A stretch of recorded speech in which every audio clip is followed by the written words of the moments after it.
Hola chicas y bienvenidas nuovamente al canal di Trecce-Mania, il mondo delle treccine e non solo.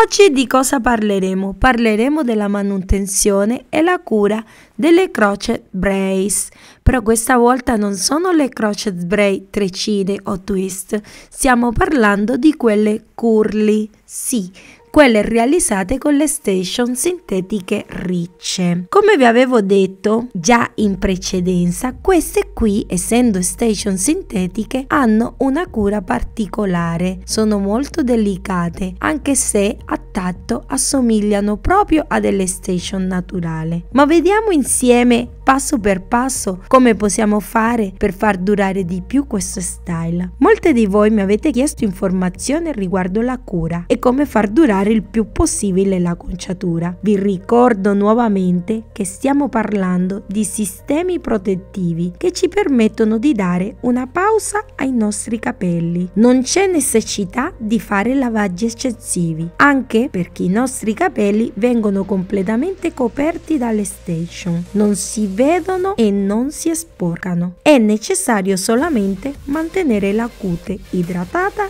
e pulita. Vediamo brevemente alcuni consigli da seguire. Per quanto riguarda il lavaggio, qui nella descrizione di questo video vi lascio il link all'articolo scritto nel blog, dove troverete una sezione dedicata alla manutenzione e alla cura di questo style, con le spiegazioni passo per passo e le fotografie che vi aiuteranno a capire meglio come seguire questo lavaggio semplice. Vi ricordo che il lavaggio semplice è utile non solo per le crochet braids sintetiche ricce, ma anche per altri style o altri sistemi protettivi durante l'inverno. Trovate sempre nella descrizione di questo video il link a queste informazioni.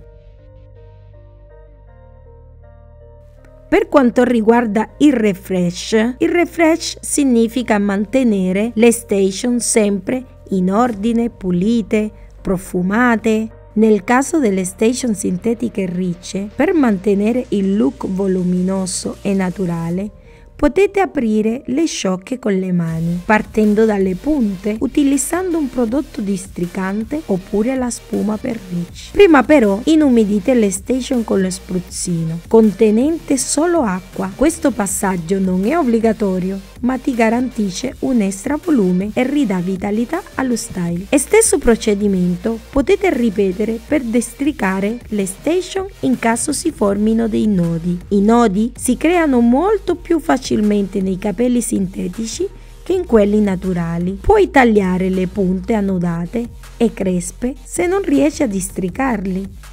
Districare da asciutto non è la migliore opzione, può provocare spezzamento e perdita di station.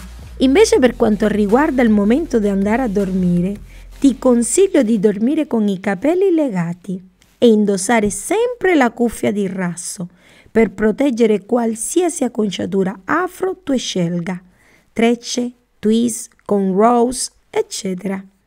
In alternativa puoi indossare un foulard o una bandana per prevenire l'effetto frizzi e i grovigli dal contatto con il cuscino.